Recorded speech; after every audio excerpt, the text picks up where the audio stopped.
बेटा, middle class family के लिए ये एक बहुत बड़ा अपॉर्चुनिटी होता है जिससे वो अपने आप को लोअर मिडिल क्लास या मीडियम जो मिडिल क्लास होते हैं उससे सीधा एक एलीट क्लास में पहुंच सकते हो और समाज में जो सम्मान बढ़ता है उसका तो कोई बराबरी नहीं है। के चलते एक सम्मान समारोह भी रखा है मेरे लिए कि गांव का नाम रोशन हुआ है। मेरे गांव का नाम अजरका है जो अलवर डिस्ट्रिक्ट में पड़ता है। ओके जी बेटा, अगर आप अच्छा काम करते हो पूरा गांव मोटिवेट होता है। अगर आप कुछ भी गलत करते हो बाहर जाके तो फिर उस गांव के सारे बच्चों के लिए एक रास्ता बंद कर देते हो बाहर जाने का।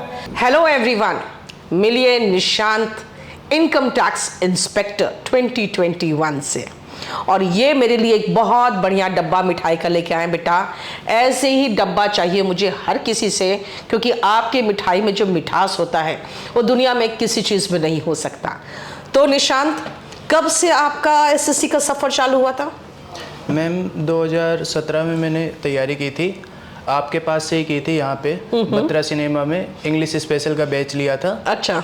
और उसके बाद में फिर मैंने अच्छे से एग्ज़ाम भी दिया, लेकिन उस टाइम पे क्या हुआ कि वो केस हो गया था 2017 वाला। हाँ। तो फिर चीज़ें वो कोर्ट केस पे लटक गई थी, तो कोई डेट भी नहीं थी, कुछ नहीं पता था। और एसएससी का रिकॉर्ड जिस तरह से रहा है हर बार, तो कोई ये आइडिया नहीं था कि कब जाके ठीक होगा। ओके। तो मेरा मेन एम यूपीएससी करने का था, तो इसलिए फिर मैंने एसएससी को साइड कर दिया था, क्योंकि एसएससी की एक बार तैयारी हो जाती है उसके बाद में बार बार करने की नीड नहीं होती है। सही बात है। तो फिर मैं यूपीएससी की तैयारी में लग गया था, और फिर ये था कि लास्ट में कभी एक बार अटेम्प्ट दे दूंगा जिससे सिलेक्शन हो जाएगा। तो फिर मैंने बीच के अटेम्प्ट मिस कर दिए थे, क्योंकि सीट खराब करने का कोई फ़ायदा नहीं बनता था। तो इसीलिए मैम फिर लास्ट में अभी मैंने एग्ज़ाम दिया था, और जैसे एग्ज़ाम से 1-1.5 महीने पहले तैयारी स्टार्ट की थी, और फिर उसके बाद में आपके ब्लेसिंग से सिलेक्शन हो गया। वाह, इसने 2017 में शुरू किया। जो लोग अभी अभी जुड़े हैं एसएससी के फील्ड से उनको मैं बता दूं, 2017 का जब एसएससी का कुछ प्रॉब्लम्स हुए थे और एक बहुत बड़ा आंदोलन सा बच्चों ने किया था, उसके बाद कोर्ट ने एसएससी के वैकेंसी पर स्टे लगा दिया था, और उस समय कोर्ट केस हो गया था 2017 मेंस का एक इश्यू हुआ था उसको लेकर। तो इसके बाद एसएससी डिले होती चली गई। लेकिन बेटा, आजकल तो एसएससी ने हर दूसरे दिन बम फोड़ते हैं। वो इतनी तेजी से काम कर रहे हैं और इतनी बढ़िया तरीके से काम कर रहे हैं कि बच्चे और टीचर्स दोनों में जोश आ गया है। जी मैम, बिल्कुल। अभी तो बहुत ही ज़्यादा अच्छे से चीज़ें हो रही हैं, लेकिन पहले जो हाल था वो बहुत बुरा था। और 2018-19 का भी मैं इसीलिए नहीं दे पाया, क्योंकि 18 में ये था कि उसके बाद में पहली बार चीज़ें हो रही थी, तो ये भी नहीं था कि अब की बार भी ठीक से हो पाएगा कि नहीं। और 19 में फिर से नॉर्मलाइजेशन वाला कुछ हो गया था, तो फिर ये था कि उसके बाद में मैंने एक बार 20 वाला प्रोसेस देखा था कि ठीक से करा रहे हैं। जो तुम कह रहे हो कि नॉर्मलाइजेशन वगैरह में आपको था कि होगा ठीक से कि नहीं होगा। जी मैम। तो आप क्या यूपीएससी की तैयारी में इतने रम गए थे कि बस खाली एसएससी पर नजर रखे हुए थे, बाकी दे भी नहीं रहे थे? नहीं मैम, एसएससी का मैंने बिल्कुल ही क्विट कर दिया था, क्योंकि ये था कि एक बार एग्ज़ाम से 1 महीने पहले की तैयारी सफिशिएंट थी, क्योंकि पहले एक बार प्रिपेयर हो चुका था मेरा। जैसे आपसे कॉन्सेप्ट्स हो चुके थे इतने अच्छे से कि ये नहीं है कि बार बार उसी चीज़ को पढ़ते रहो। और फिर एसएससी में प्रीवियस ईयर ही सब कुछ आता है मोस्टली, तो वही चीज़ बार बार पढ़ने की नीड नहीं थी। तो आपने केडी कैंपस से सिर्फ इंग्लिश स्पेशल किया था क्या? जी मैम, यहाँ से मैंने इंग्लिश स्पेशल का किया था आपसे, और उसके अलावा टेस्ट सीरीज़ की थी मैंने, वो बहुत ही ज़्यादा रिलेवेंट थी जो कि वो किया था। और वैसे सेल्फ स्टडी की थी मैंने जीएस और रीजनिंग के लिए। ओके। अच्छा, एक बात बताओ, तुम्हारे फैमिली बैकग्राउंड क्या है? फादर क्या करते हैं अलवर में? मैम, प्राइवेट जॉब करते हैं फादर, तो ऐसा कोई खास अच्छा बैकग्राउंड नहीं है। तो मिडिल क्लास फैमिली के लिए एक ही सहारा होता है, गवर्नमेंट जॉब और इनकम टैक्स इंस्पेक्टर बन जाओ, तो फिर क्या कहने। तब पूरे अभी फैमिली में, फ्रेंड्स में, रिश्तेदारों में तो तुम तो हीरो बन गए होगे। जी मैम, बिल्कुल। बहुत खुशी है, और मेरे परिवार के साथ साथ मेरे गांव वालों को, मेरे गांव में जो बड़े भाई रिश्तेदार जो भी हैं, सबको बहुत खुशी है। और उन्होंने इसी के चलते एक सम्मान समारोह भी रखा है मेरे लिए कि गांव का नाम रोशन हुआ है। मेरे गांव का नाम अजरका है जो अलवर डिस्ट्रिक्ट में पड़ता है। ओके जी बेटा, अगर आप अच्छा काम करते हो पूरा गांव मोटिवेट होता है। अगर आप कुछ भी गलत करते हो बाहर जाके तो फिर उस गांव के सारे बच्चों के लिए एक रास्ता बंद कर देते हो बाहर जाने का। तो मुझे लगता है गांव के बच्चे भी मोटिवेटेड हो गए होंगे, दिल्ली जाएंगे, तैयारी करेंगे। जी मैम, बिल्कुल सब में एक उत्साह है और एक इंस्पिरेशन की तरह मतलब मेरे को लिया है उन्होंने। और जितना प्यार उन्होंने दिया है और जितनी उनके चेहरे पे खुशी देख के जो मुझे फील होता है, उसके लिए मैं इसी प्लेटफॉर्म से उनको भी थैंक यू बोलना चाहता हूँ। अच्छा, आपकी एज क्या हुई? एज मैम 27 हो गई। जी मैम। आपको 27 इयर्स हो गया है आपका। आपने अपने फादर के व्यवहार में क्या बदलाव देखा, या उनके चेहरे पर जो चिंता या सुकून, क्या डिफरेंस महसूस हुआ? जी मैम, एक मतलब बच्चे की टेंशन तो सबसे ज़्यादा होती है पिताजी को, तो उनको तो मतलब बहुत ही ज़्यादा खुशी है कि मतलब अब लाइफ बिल्कुल सेट हो चुकी है और उनको भी कोई चिंता नहीं है, वो तो शादी को लेके सोच रहे हैं। अच्छा, नहीं तो अब तो शादी के लिए लड़कियों की लाइन लग जाएगी। मैं बच्चों को समझाती हूँ, कहाँ लड़कियों के पीछे भागते हो, एक सिलेक्शन दो, लड़की और लड़की का बाप दोनों लाइन में रहेगा। तो तुम्हारे लिए तो रिश्ते भी आ रहे होंगे?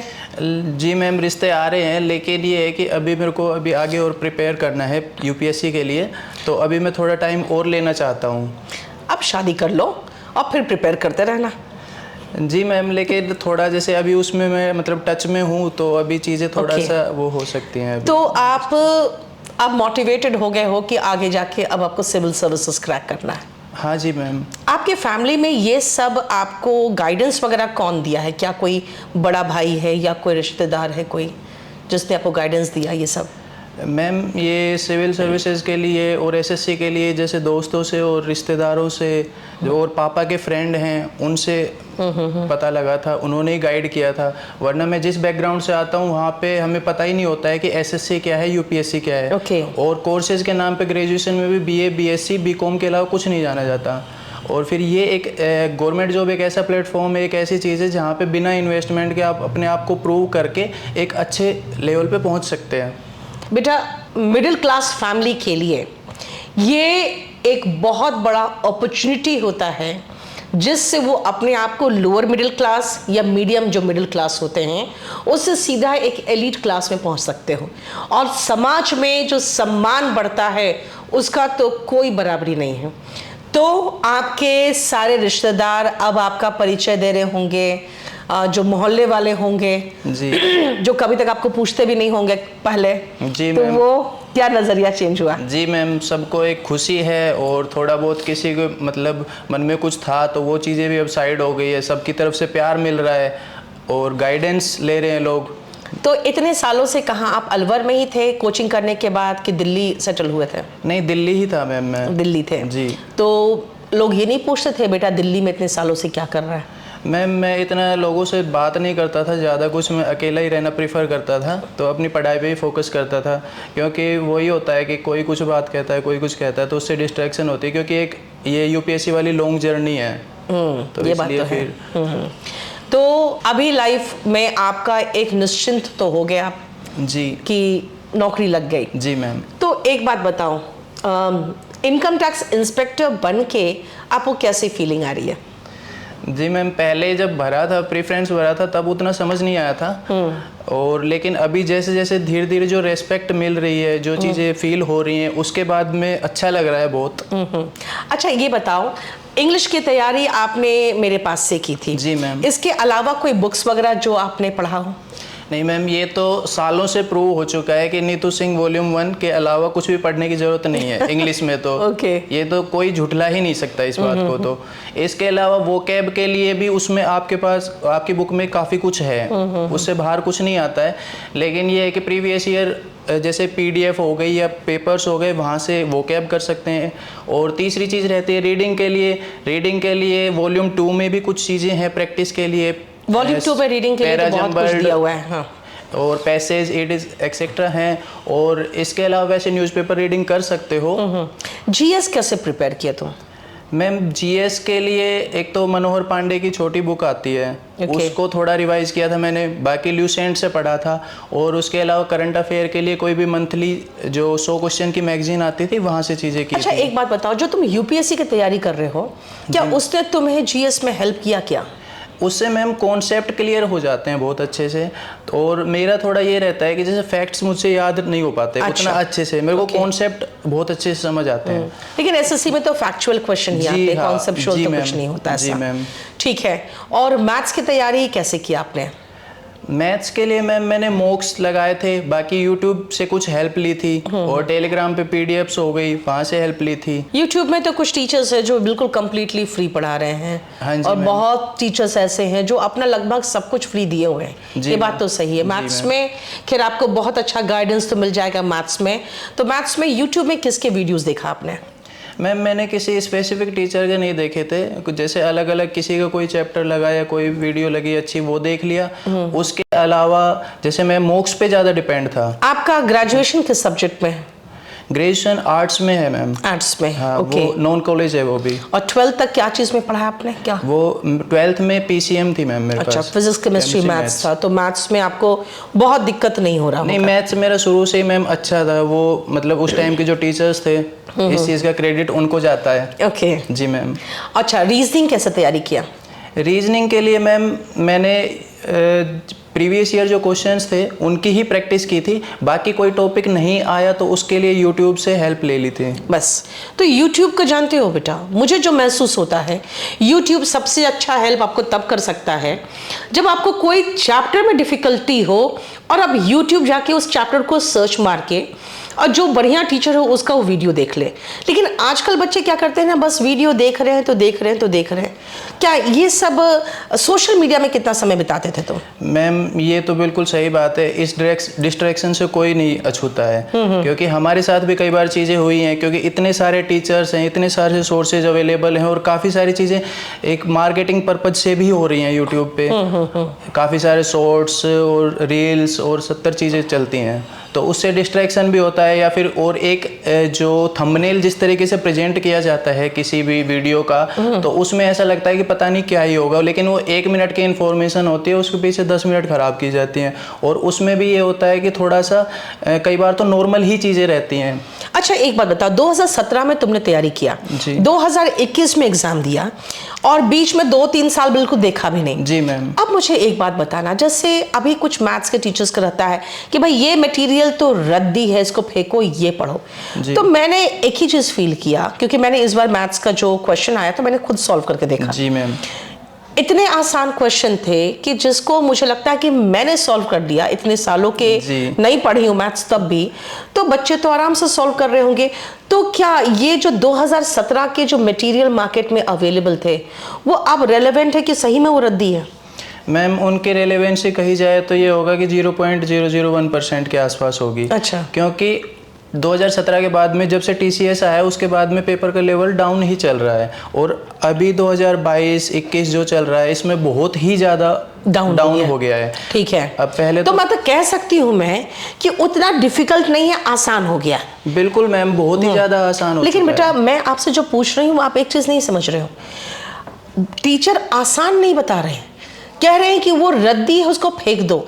मेरा कहना है कि क्या कोई ऐसा होगा क्या कि परसेंटेज कैलकुलस बन गया, ऐसी बात तो नहीं है। नहीं कंसेप्चुअली तो सेम चीज होगा ना? जी मैम, कॉन्सेप्ट मैथ में सेम ही होते हैं वो तो बिल्कुल।